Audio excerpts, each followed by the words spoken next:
My mother swung her purse at my face in front of 40 wedding guests.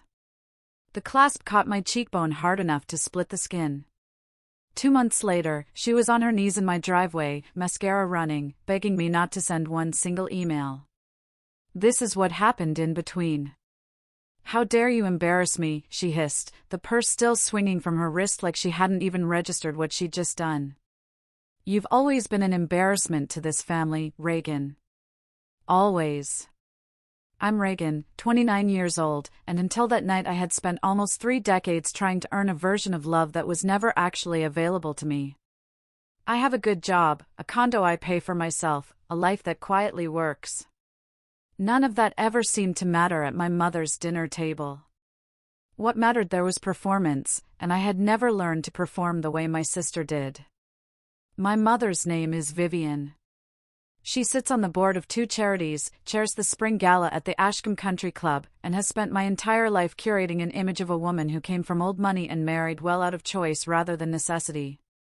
She corrects people who mispronounce our last name.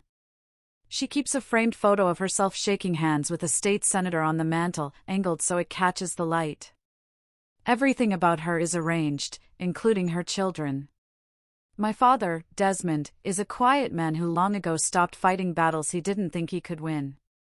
He loves photography, spends most weekends in his workshop restoring old cameras, and has perfected the art of leaving a room the second his wife's voice changes pitch. I used to resent him for his silence. Now I understand it was its own kind of surrender. And then there's Camille, my older sister by 3 years, the daughter my mother actually wanted.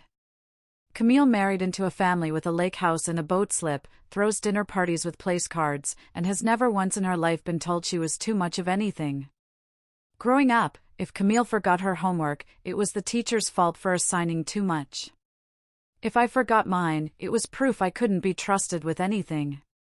I remember being 12, standing in the kitchen with a science fair ribbon in my hand, second place out of 40 entries, practically vibrating with pride. My mother glanced at it for exactly 2 seconds before turning back to Camille, who was holding up a new dress for a school dance. "That's nice, sweetheart," she said to me, already reaching to smooth a wrinkle out of Camille's sleeve. I put the ribbon in a drawer that night and never brought home another one to show her. By the time I moved out at 22, I had stopped expecting anything different. I built a life at a careful distance, close enough to still show up for holidays, far enough that her comments couldn't reach the parts of me that still mattered. I told myself that was healthy. I told myself a lot of things. The seed of what came later was planted almost by accident, 9 months before the wedding where she hit me. I was at my parents' house helping my father sort through old files for his taxes, and my mother had left her laptop open on the kitchen island while she took a call outside. I wasn't looking for anything.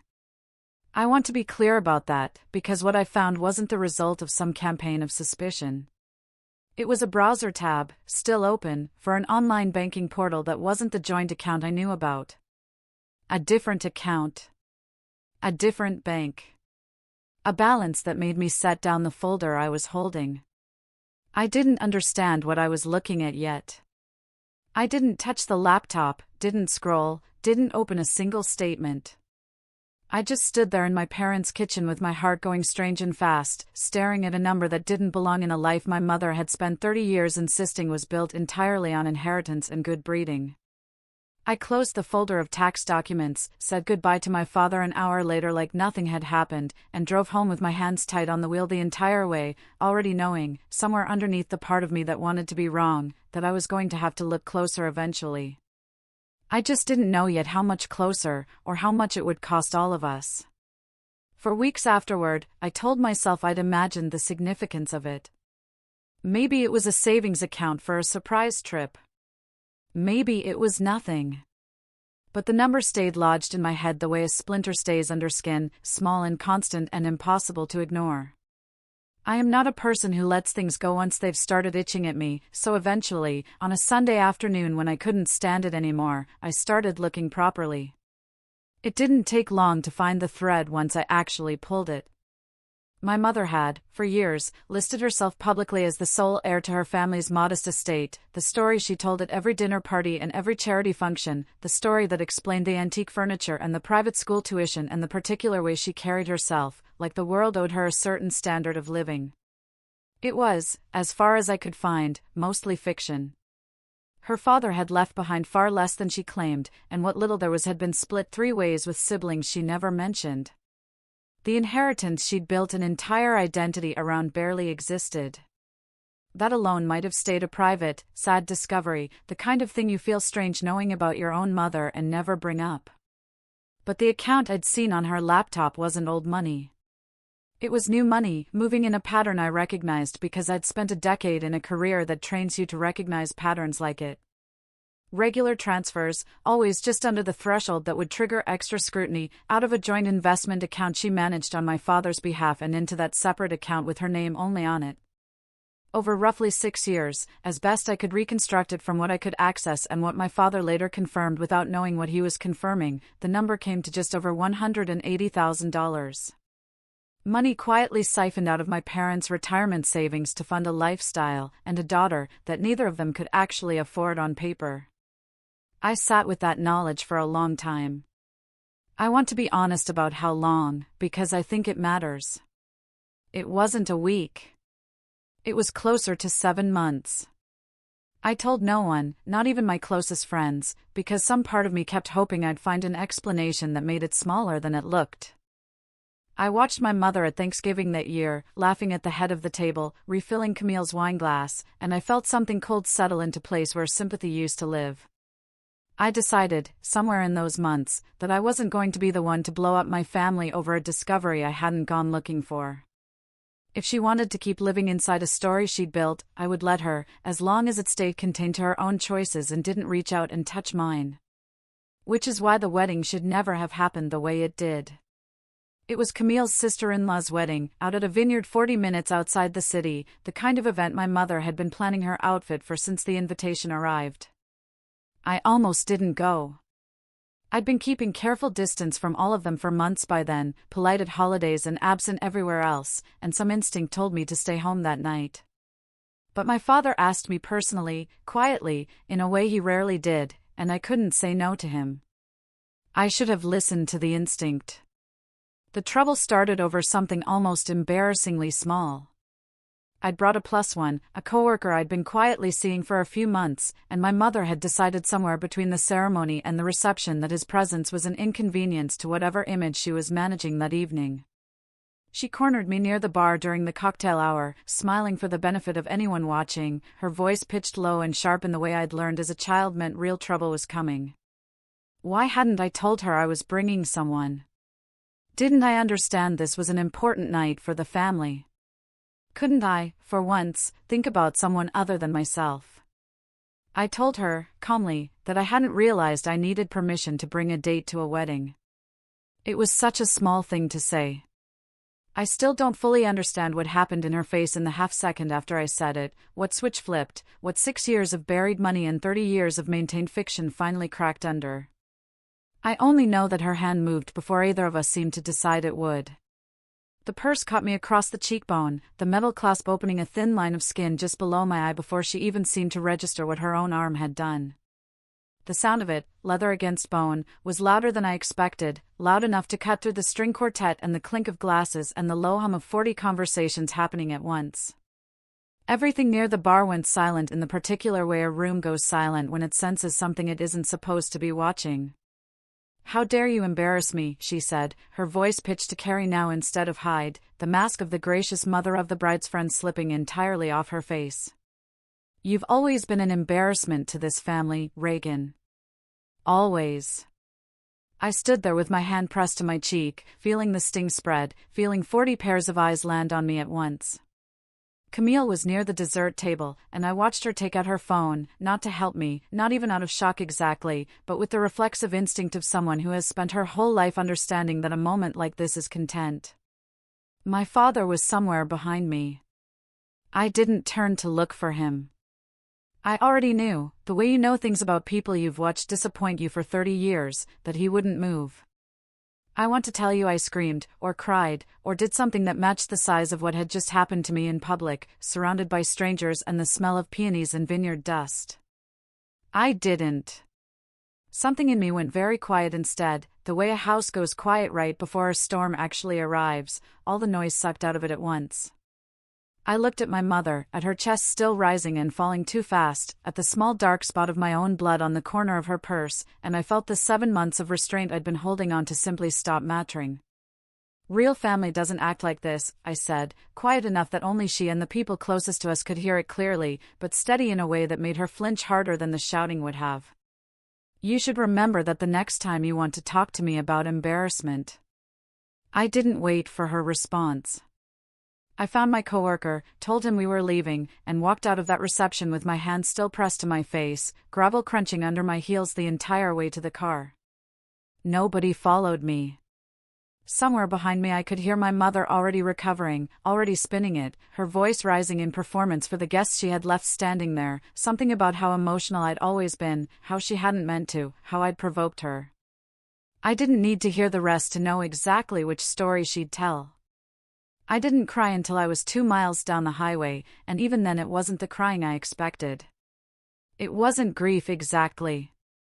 It was something closer to relief, the strange loosening feeling of finally being handed permission for a decision I'd already half made months earlier and hadn't let myself finish making. The next morning, with a butterfly bandage under my eye and a bruise starting to bloom along my cheekbone, I called a friend from college who'd gone into forensic accounting, and I told her everything I'd found on that laptop 9 months earlier. I laid it all out clean and factual, the way I'd trained myself to think through problems at work, stripping the emotion out of it because I knew I'd need to if I wanted anyone to take it seriously. She listened without interrupting, and when I finished, she was quiet for a moment before she said the thing I needed someone else to say out loud. That what I was describing wasn't a family secret. It was fraud, dressed up in expensive furniture and charity luncheons. I gave my mother one chance before anything else happened, because despite everything, some old and stubborn part of me still wanted to believe she might choose differently if I gave her the option. I drove to my parents' house 4 days after the wedding, the bruise on my cheek still visible under concealer, and I asked her to sit down with me. I told her, calmly, that I knew about the account. I told her I knew where the money had gone and roughly how long it had been going there. I watched her face for something like fear, or shame, or even simple honesty. You have no idea what you're talking about, she said, waving her hand like she was swatting away a fly rather than the truth. You saw a number on a screen and decided you understood my finances better than I do. That's exactly like you, Reagan. You've never once given me the benefit of the doubt about anything. I told her I had documents. I told her I knew about the transfers, the pattern of them, the timing that always stayed just under the amount that would raise flags. I told her, as gently as I could manage given the bruise still healing on my face, that I knew the inheritance story wasn't true, that her father hadn't left her what she'd spent 30 years claiming he had. For just a second, something flickered behind her eyes, something that might have been fear if she'd let it live there any longer than a second. Then it hardened right back into contempt. You're jealous, she said, and there it was, the word I'd somehow known was coming before she even said it. You've been jealous of your sister your entire life, and now you're jealous that I actually managed to build something for this family instead of sitting around waiting for it to be handed to me. I'm not apologizing for taking care of what's mine. I left that afternoon having said everything I came to say and having been heard by none of it. I remember sitting in my car in their driveway for almost 10 minutes before I could make myself drive, not crying, just breathing, understanding finally and completely that I had given her every door I was willing to give, and she had chosen, with her eyes open, to slam each one shut herself. The cracks started small, the way they always seem to.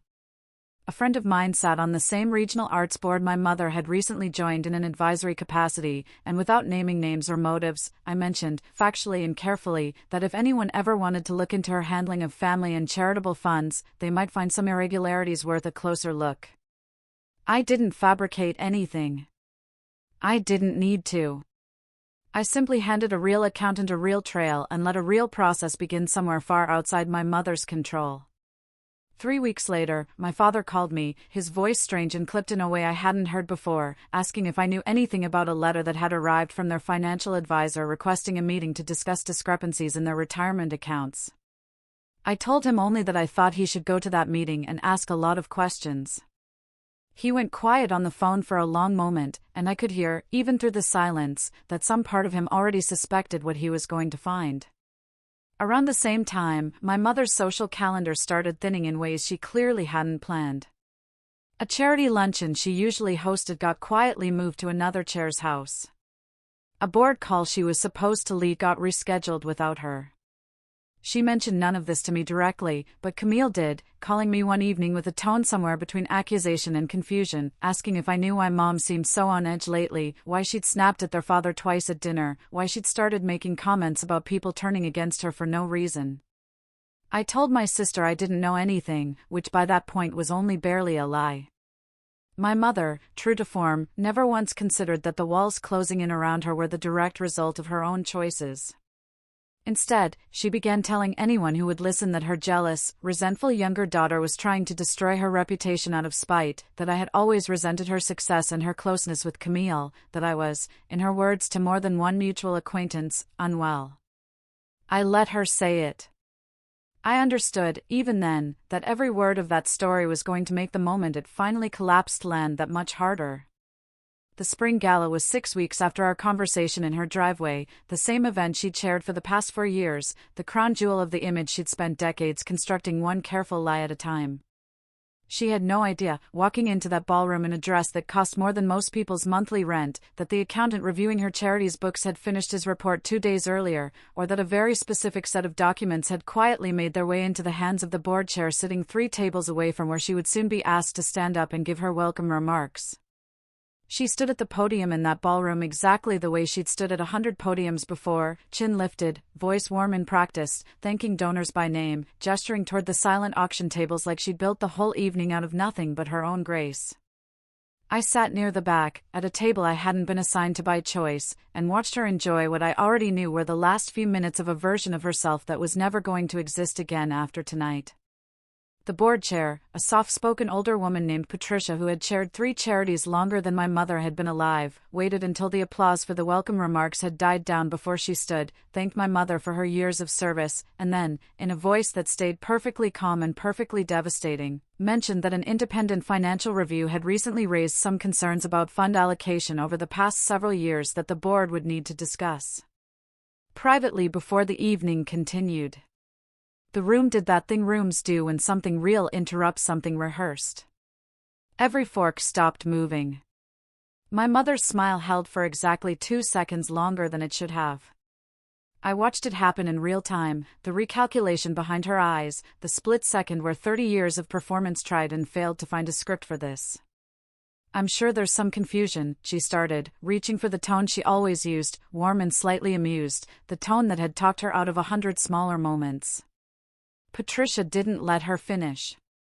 She said, gently but without any give in it at all, that the review had already been shared with legal counsel, and that questions about a personal account receiving transfers inconsistent with reported family finances would need to be addressed outside of tonight's event.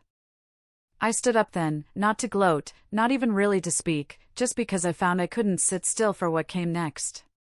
My mother's eyes found me across the room, and for the first time in my entire life, I watched her understand, fully and without a single door left to slam, exactly who had handed the string that unraveled her. I didn't say the line I'd imagined saying for weeks. I didn't need to. I simply held her gaze for a moment, calm the way I'd learned to be calm in that vineyard parking lot 2 months earlier, and then I picked up my clutch and walked out of the ballroom while 300 people watched her stand there with nothing left to perform for. The fallout moved faster than I expected. She was asked to step down from the board within the week. The gala committee quietly distanced itself from her name in every piece of correspondence that followed. My father, once he saw the actual numbers laid out by his own financial advisor, moved out of the house within a month, not in anger exactly, but with the tired, deliberate calm of a man who had finally run out of reasons to stay. Camille's engagement, which had always leaned a little on my mother's generosity, hit a rough patch once that generosity evaporated overnight. And then, one evening about 2 months after the gala, my mother showed up at my apartment building without calling first. I found her in the parking lot when I came home from work, standing beside her car in a coat that looked too thin for the weather, no purse in sight this time, nothing sharp or armored about her at all. She started talking before I'd even reached her, fast and unsteady, saying she was going to lose everything, that the board was talking about legal action, that she needed me to tell them I'd misunderstood, that I was the only one who could fix this. By the time I stopped a few feet away from her, she was crying, actually crying, kneeling slightly as she reached for my hands like I was the only solid thing left standing in her life. I didn't feel triumphant the way I thought I might. I felt tired, and a little sad, and very clear. I told her I wasn't going to lie for her, and I wasn't going to make this worse for her either, but that I was done being the daughter who fixed what she broke. I told her I hoped she found her way to something honest eventually, even if it was smaller than the life she'd built on borrowed money and a borrowed story. Then I helped her up, walked her to her car, and went inside alone. She spent 30 years protecting an image. I spent 2 months finding out what was actually true, and somewhere in between, I finally stopped needing her approval to know exactly who I was.